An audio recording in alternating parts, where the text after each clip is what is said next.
우리가 계속해서 이제 보고 있던 출애굽기의 말씀이 마지막에 어디서 끝났는지 혹시 기억하십니까? 대제사장의 옷과 제사장의 의복에 관한 내용에서 멈췄습니다. 28장까지의 내용이었습니다. 오늘은 그에 이어서 그 옷을 입고 치르는 위임식, 제사장의 역할을 위임하는 이 일에 대해서 기록을 하고 있습니다. 우리가 지난번에 보았던 제사장의 의복에 대해서 기억하고 계십니까? 기억나지 않는 것이 당연합니다. 괜찮습니다. 중요한 건 제사장들이 입었던 옷이 어떻게 생겼는지, 어떤 형태이었는지를 기억하는 것이 아니라 그 제사장의 옷을 입히신 하나님의 사랑을 기억하는 것이고, 그 옷을 통하여 우리는 예수 그리스도의 죽으심과 다시 사심을 생각하면 됩니다. 28장의 내용을 복습의 의미에서 요약해 보면, 제사장의 옷을 통하여서 하나님은 제사장을 거룩하게 하셨다.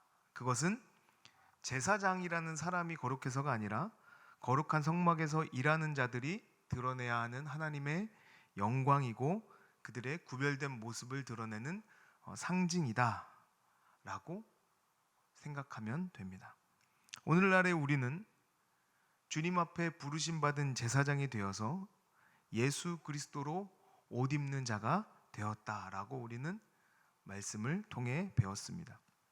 오늘은 제사장의 옷에 이어서 제사장의 위임식에 대한 설명을 하고 있습니다.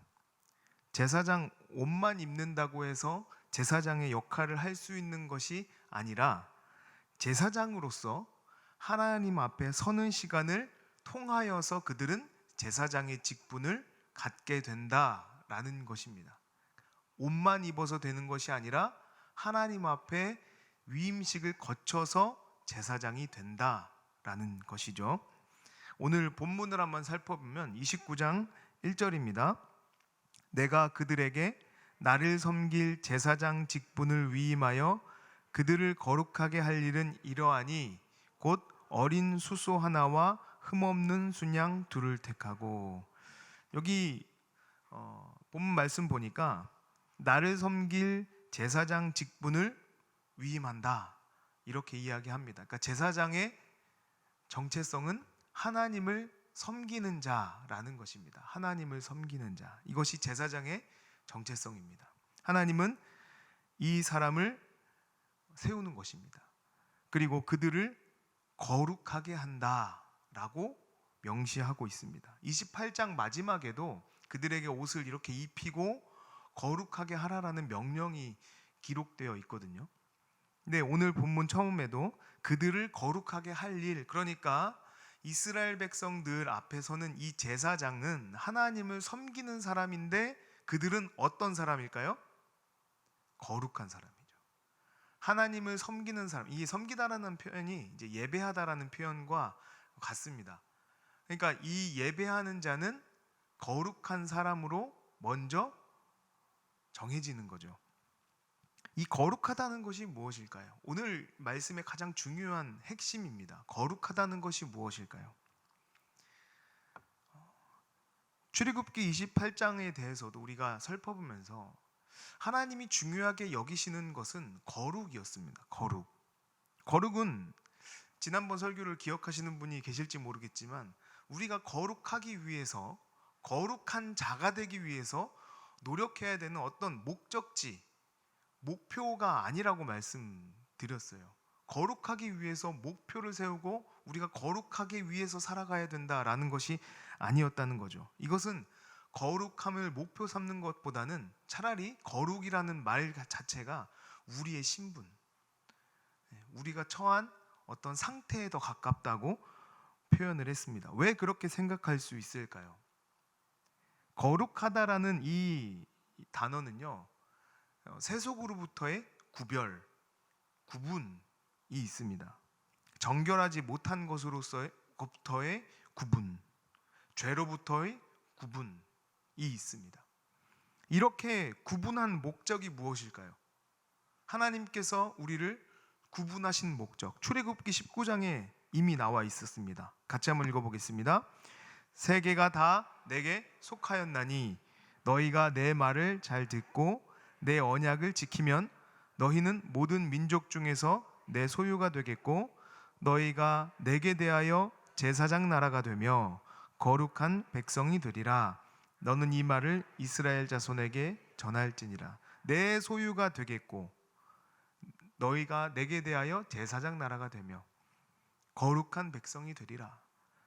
그러니까 언약을 잘 지킨다고 한다면 이게 중요한 거죠. 언약을 지킨다면, 그런데 이 언약을 지킨다는 말은 내가 거룩하기 위해서 노력한다는 말과는 다른 표현인 거잖아요. 그러니까 여기서는 거룩하려고 노력한다면 거룩해질 것이다, 거룩한 내 백성이 될 것이다 라고 말하지 않고 언약을 지킨다면 거룩한 백성이 될 것이다 라고 말씀하시는 거예요. 거룩한 백성이 되기 위해서 노력하라고 말씀한 것이 아니라는 거죠. 반대로 오히려 언약을 지키면 내가 너를 거룩하게 보겠다라는 표현이에요. 이해가 되십니까? 왜 그럴까요? 사실 우리는 우리의 힘으로 거룩해질 수 없기 때문에 그렇습니다. 종된 자가 스스로 종의 신분을 바꿀 수가 있을까요? 그럴 수 없죠. 종은 주인에게 속한 자입니다. 주인의 것이에요. 그러니까 주인이 그 신분에 대해서 놓아주거나 다른 사람에게 팔거나 할 수 있는 힘은 있지만 종 스스로가 내 신분을 바꾸기 위해서 종을 바꾸거나 나 스스로가 종의 신분을 벗어버릴 수는 없는 겁니다. 우리의 신분은 오직 주인에 의하여서 결정됩니다. 그런데 성경에서는 우리에게 거룩하다라고 말씀하셨다는 거예요. 왜냐하면 하나님이 우리를 하나님 소유 삼으셨기 때문에 그렇습니다. 이해가 가십니까? 내가 어떠한 자여서 우리가 거룩하다라고 하나님 말씀하신 것이 아니라 하나님의 소유가 되었기 때문에 우리를 거룩하다 말씀해 주신다는 거죠. 오늘 본문에서는 이러한 과정을 설명해 주고 있습니다. 본문을 계속해서 보면 29장 2절에서 3절입니다. 무교병과 기름 섞인 무교과자와 기름 바른 무교전병을 모두 고운 밀가루로 만들고 그것들을 한 광주리에 담고 그것을 광주리에 담은 채 그 송아지와 두 양과 함께 가져오라. 여기에 나온 이 표현들, 무교병과 기름 섞인 무교과자와 기름 바른 무교전병, 이것을 모두 고운 밀가루로 만들어라. 이 무교병, 무교전병, 무교과자 모두 누룩이 없는 것들이죠. 그리고 송아지와 두 양, 그 앞에도 1절에도 나와 있는 어린 숫소와 흠없는 순양, 이게 다 무엇입니까? 그들을 하나님 앞에 데리고 와서 하나님의 소유로 거룩하게 하는 예식을 드리기 위해 필요한 제물들인 거죠. 제물들. 그러니까 이 제사장들을 부르는 겁니다. 그리고 이 준비한 제물과 함께 아론과 아론의 아들들을 불러서 4절에 보면 그들을 회막문으로 데려가거든요. 회막문으로 데려다가 물로 씻기는 작업을 하는 거예요. 이 회막은 장막을 뜻하는 겁니다. 사람들이 모이면 회막, 그리고 그냥 하나님의 거처로서는 장막, 이렇게 부르거든요. 근데 이런 이 회막문으로 아론과 아론의 자녀들을 불러다가, 아들들을 불러다가 씻기는 작업을 먼저 하고 그들을 제사라는 하나의 과정 속에서 하나님이 부르신다는 거예요. 이게 위임식입니다. 이게 별로 이렇게 중요하고 이렇게 막 하는 어떤 의식으로서의 중요성이 아니라, 복잡하고 이렇게 복잡한 걸 거쳐야 이렇게 된다 이런 게 중요한 게 아니라 하나님이 그들을 부르셔서 거룩하게 하신다는 데 이 위임식에 중요한 핵심이 있는 거예요. 왜 그럴까요? 아론과 그의 아들들을 제사장으로 부르신 것은 아론과 그의 아들들이 제사장으로서의 어떤 자격을 갖춘 사람들이어서가 아니라는 거죠. 이미 그들은 이스라엘 백성들과는 다르게 구별되어 있는 사람들, 구분되어진 사람들, 깨끗한 사람들, 거룩한 사람들, 하나님이 제사장으로 쓸만한 사람들이어서가 아니라는 겁니다. 그러니까 제사장들도 씻어야 돼요. 죄 없는 제물들을 가져다가 그 머리에 안수하고 그들의 죄를 그 제물들에게 전가한 후에 그 제물들도 잡아 죽여야 돼요. 하나님이 명령하신 그 옷을 입혀야 돼요. 그래야 거룩하다고 여김을 받는 거예요. 원래 그들이 거룩해서 제사장이 된 게 아니라는 겁니다. 그들의 거룩함이 전제가 된 것이 아니라는 거예요. 거룩하지 않기 때문에 그들을 씻어야 되는 거예요. 우리가 오늘 본문을 통해서요, 오늘 이야기하고 있는 이 위임식의 내용을 통해서 생각해 보아야 할 두 가지가 있는데, 첫 번째는 무엇이냐면 거룩할 수 없는 자들이 거룩함을 받았다 하는 겁니다. 거룩할 수 없는 자들이 거룩함을 받았다. 우리가 거룩하다는 말을 우리의 신분으로 생각합시다라고 제가 얘기를 했지만, 사실 이것을 받아들인 우리 입장에서는 이 거룩한 신분에 맞는 삶을 살아야 되는 것도 사실이잖아요. 그게 현실 아닙니까? 그럼 이런 공동체성과 현실성을 우리가 받아들였다고 할 때는 또 그렇게 살아가려고 노력하지 않을 수는 없는 거예요. 말장난 같죠?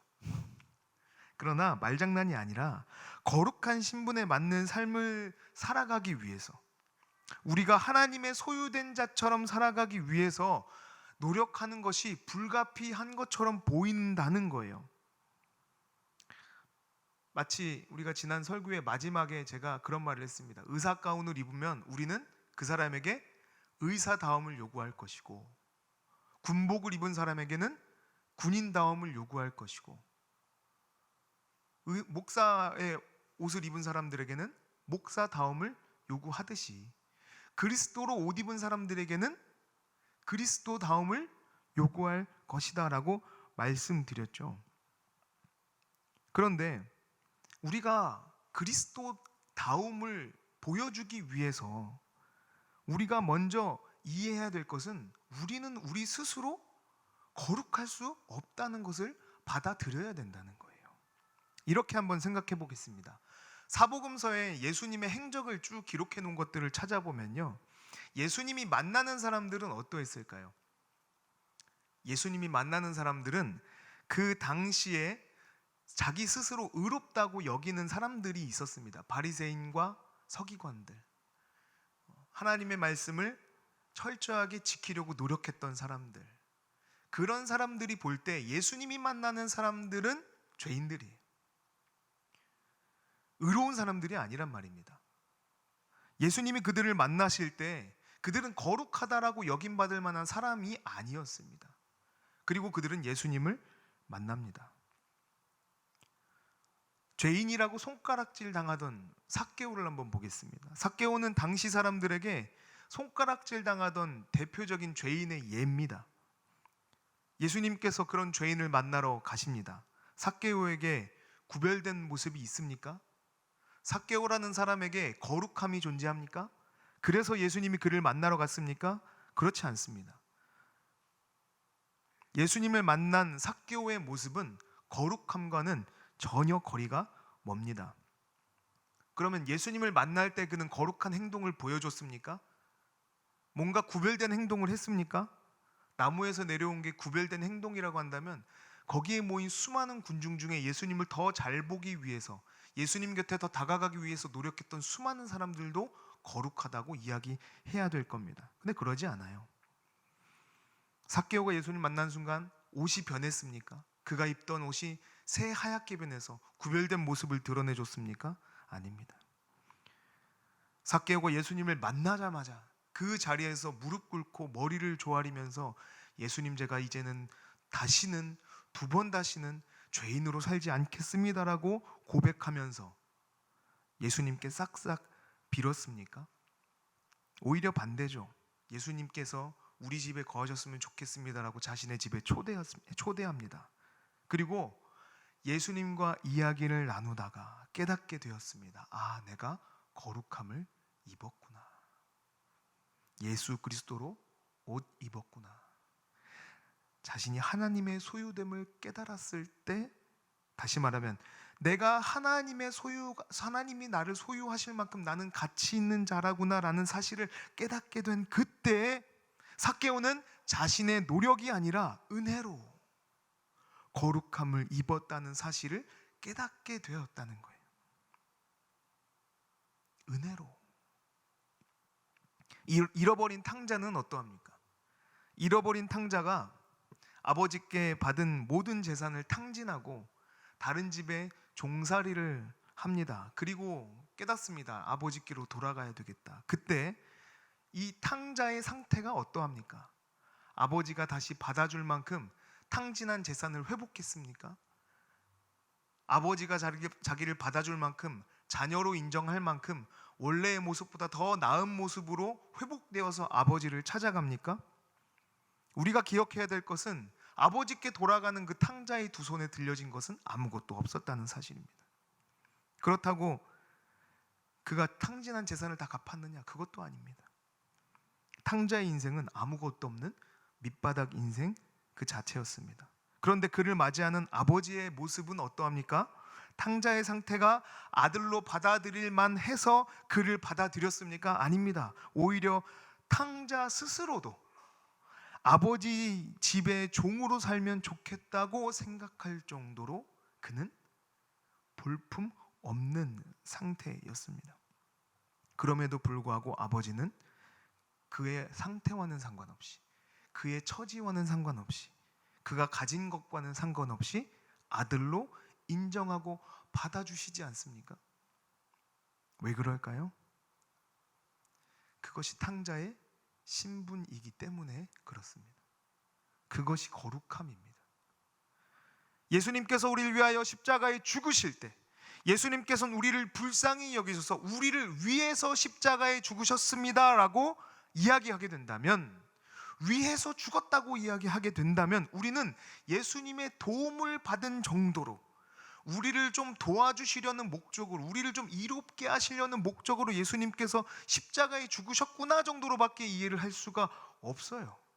예수님은 우리를 위해서 죽으신 것이 아니라 우리를 대신하여 죽으셨어요.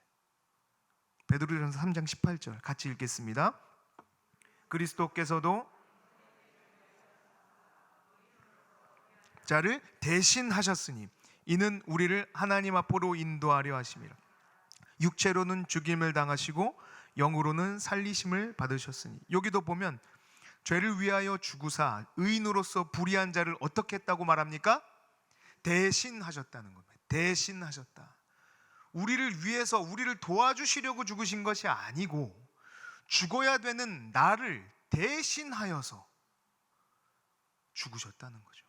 우리는 그래서 예수 그리스도의 죽음을 대속의 죽음이라고 이야기하는 거예요. 대속의 죽음. 대신하여 죽으신 겁니다. 마치 이 제사장 위임식에 제물들을 가져와서 그 제물들에게 머리에 안수하여 내 죄를 전가하고 그 제물들의 목을 치고 피를 빼서 죽임으로 제사장이 거룩하다 여기는 예식을 진행하는 것처럼 예수 그리스도께서 우리를 대신하여 죽으심으로 우리도 거룩함을 받았다 하는 겁니다. 우리를 도와주시는 정도로 생각하시고 십자가를 지셨다고 한다면 우리는 그 도움에 화답하는 정도로 헌신하고 봉사하면 돼요. 나의 삶에 있어서 예수 그리스도께서 날 위해서 이 정도로 도와주셨구나라고 생각한다면 우리는 그 정도로 헌신하고 봉사하며 살 수 있어요. 그런데 이것은 올바른 이해가 아니라는 거예요. 예수 그리스도는 자기 자신을 십자가에 내어주시고 우리를 대신하여 죽으셨다. 이것의 정도의 차이를 얼마나 이해하느냐에 따라서 나는 예수를 위하여 죽을 수도 있는 거거든요. 나의 거룩함이 어디서 왔는지를 우리가 깊이 이해하기 시작한다면 나는 주님을 위해서도 죽을 수 있는 거거든요. 여기서 우리 신앙의 깊이가 달라지는 거예요. 내가 주님의 죽음을 어느 정도로 이해하고 있는가, 얼마나 보고 있는가.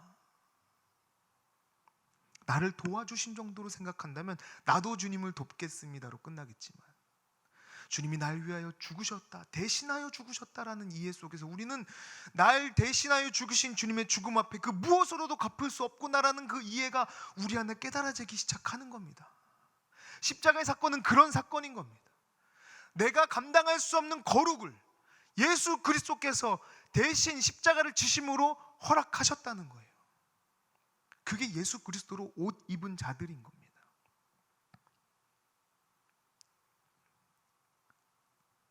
우리가 우리 스스로 거룩함을 이루기 위해 아무리 노력해도 그 수고는 헛된 것임을 기억하셔야 됩니다.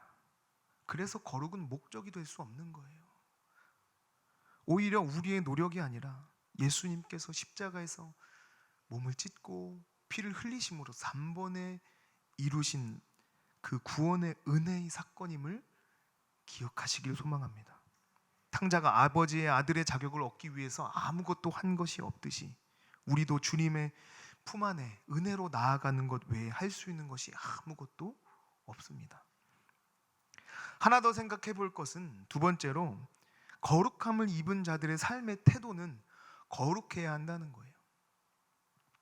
하나님께서 제사장들을 세우시기 위해서 여러 가지 복잡한 것들을 계속 이제 말씀하고 계세요. 이게 이제 레위기에 가면 더 많은 것들을 이야기하고 계시고 복잡합니다. 그런데 하나님께서 이 과정을 거치지 않으면 제사장들이 거룩해지지 않기 때문에 무조건 이 어떤 과정들을 만들어 놓으시고 복잡하게 해 놓으셔서 이 과정을 꼭 거치도록 하신 이유가 있을 겁니다. 능력이 없어서일까요? 이 과정이 아니면 안 되니까 그러셨을까요? 아닐 겁니다. 하나님께서는 이런 장면들을 모세에게 보여주셨습니다. 그리고 이것을 행하게 하셨습니다. 그리고 이스라엘 백성들 앞에서 제사장과 아론의 자녀들이 제사장으로서 위임받는 이 장면을 다 경험하게 하셨다는 거죠. 씻기시고 옷을 지어 입히시고 머리에는 여호와께 성결이라는 패가 붙은 관을 씌우시고 기름을 머리에 부으십니다. 그리고 제사를 드리며 제물을 잡게 하셨어요. 이 과정을 통해서 제사장들은 자신의 자격 없음을 확인하고 그런 자격 없는 자에게 자격을 주시는 하나님을 만나게 되는 거예요. 7절에 보면요, 아론과 그의 자녀들에게 씻긴 후에 옷을 입히고 관유를 아론의 머리에 이렇게 붓습니다. 성막에서 일을 해야 하는 자들에게 하나님께서 기름 붓는 행동을 통해서 제사장으로 임명받은 자들을 거룩한 성막 안으로 들어갈 수 있는 자로 허락하시는 거예요. 그리고 심지어 이 기름 부음 받은 자들, 아론에게 기름 붓고 그의 아들들에게도 이제 나중에 기름을 다 붓습니다. 그 기름 부음 받은 자들은 이 기름 부음 받은 하나님의 성막 안에 있는 성물들을 만질 수도 있어요. 한 신학자가 이렇게 이야기합니다. 이 기름 부음 받은 행위라는 것은 제사장은 기름 부음을 통해서 성막과 동일한 거룩성을 부여받으며 그로 인해서 그들은 거룩한 기물들에 접근할 수 있게 되며 심지어 그것들을 만질 수도 있게 된다.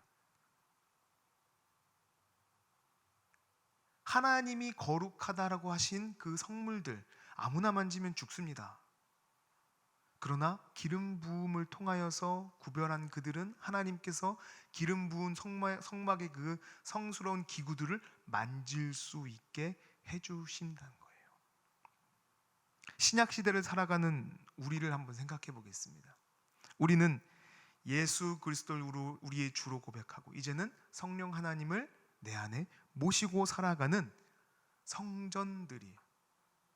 우리 성도님들은 하나하나가 다 하나님의 집입니다. 그리고 베드로전서 2장 9절에서 이야기하고 있는 것처럼 우리는 왕 같은 제사장들로 부름을 받은 겁니다. 자, 그렇다면 우리는 기름 부음 받은 자들이죠. 내 몸은 하나님께서 거하시는 거룩한 처소이죠. 그렇다면 우리는 기름 부음 받은 자로서 거룩한 하나님의 처소로서 이 거룩함을 부여받은 대로 살아가지 않을 수 없는 거예요. 당연히 그 정도의 거룩성을 갖추고 살아가야 하는 겁니다. 자, 이러면 이제 앞에 얘기했던 그럼 결국 그냥 거룩하게 살려고 노력해라 라는 것처럼 들리시겠죠? 그런데 중요한 건 뭐냐면요, 앞서 이야기한 것처럼 우리는 우리의 힘으로는 거룩할 수 없습니다. 거룩하려고 노력하다가 실패한 게 이스라엘이에요. 하나님은 이 실패를 다시 한번 반복하지 않기 위해서 예수 그리스도를 우리에게 보내주시고, 예수 그리스도의 승천 이후에 약속하신 성령을 우리에게 보내주셨다는 거예요. 그러므로 우리가 이제는 내주하시는 성령 하나님과 동행함으로 하나님께서는 우리를 거룩하게 살아가도록 우리를 만들어 가신다고 약속하신 거예요. 이게 하나님의 신비입니다. 우리의 노력으로 거룩하려고 하는 것이 아니라, 그래서 거룩해지는 자가 아니라, 우리가 거룩하다는 이 신분을 이해하고 있을 때, 그렇게 우리가 거룩하다는 것을 알았을 때 우리는 하나님의 뜻대로 거룩하게 살아가게 될 겁니다. 삭개오 보십시오. 삭개오가 거룩한 자임을 깨달았을 때 그는 자기의 죄를 고백하고 거룩하게 살아가려고 노력하기 시작합니다. 자신의 구원이 얼마나 큰 은혜인지를 깨달았고 예수 그리스도의 얼마나 큰 용서임을 깨달았기 때문에, 예수님의 그 발에 향유를 부은 여인이, 자신의 머리카락으로 예수님의 발을 닦던 그 여인이 자기가 받은 그 용서가 얼마나 크고 넓고 깊은지를 깨달았던 것처럼, 우리는 우리의 거룩한 신분을 이해하는 그 깊이에 따라서 점점 더 거룩한 자로 살아갈 수밖에 없게 될 거라는 이야기입니다. 하나님께서 그렇게 만들어 가실 겁니다. 성경에는 이 모습이 얼마나 아름다운지 고백하고 있어요. 시편 133편에 이렇게 이야기합니다. 보라, 형제가 연합하여 동거함이 어찌 그리 선하고 아름다운고, 머리에 있는 보배로운 기름이 수염 곧 아론의 수염에 흘러서 그의 옷깃까지 내림 같고, 헐몬의 이슬이 시온의 산들에 내림 같도다. 거기서 여호와께서 복을 명령하셨나니 곧 영생이로다. 이 말의 깊이가요 얼마나 깊은지 묵상할 때마다 참 많은 것들을 깨닫게 합니다. 첫 번째는요, 연합하여 동거함이라고 이야기하거든요. 이게 성전에 올라가면서 부르는 노래인데요, 이 성전 계단은요 우리 이런 계단처럼 작지 않거든요. 굉장히 큽니다. 거기를 올라가면서 부르는 거예요. 부르는데 그 부르는 사람들이 하나님을 섬기는 사람들인 겁니다. 오늘날로 따지면 교회죠. 그러니까 이 복은요, 이 기름 부음의 복, 거룩하게 살아가려고 하는 이 복은요 우리 안에 먼저 누려질 수밖에 없는 거예요. 왜요? 교회는 누구의 모임이니까요? 거룩한 자들의 모임이니까요. 거룩하게 살아가는 게 힘들고 어렵습니다. 맞습니다. 그런데 그런 사람들만 모여 있다고 생각해 보세요. 거룩하게 살아가기 위해서 부단히 노력하고 애쓰고 그 용서의 깊이와 넓이를 깨달으면서 그것에 반응하여 살아가고 하나님을 더 깊이 사랑할 수밖에 없는 자이구나를 깨달은 사람만 모여 있는 곳이 교회인 거예요. 그러니까 여기서 말합니다. 그 사람들이 연합하여 동거 함께 사는 것이 얼마나 선하고 아름다운 거. 마치 하나님께서 구별하는 그 장면에 기름을 부으시는데 머리에서 흐르는 거예요. 그 기름이 하면 하나님의 구별하심이 머리부터 발끝까지 흘러내려가는 겁니다. 이 구별되는 이 장면을 통해서 하나님께서 내가 너를 택하였고 내가 너를 통하여서 그 거룩함을 이루어 갈 것이다 라고 말씀하시는 장면을 경험한 자들이 바로 교회라는 거예요. 그리고 이 교회는 여호와께서 복을 명령한 곳. 말씀을 마칩니다. 우리는 우리 스스로 거룩할 수 없는 자들입니다.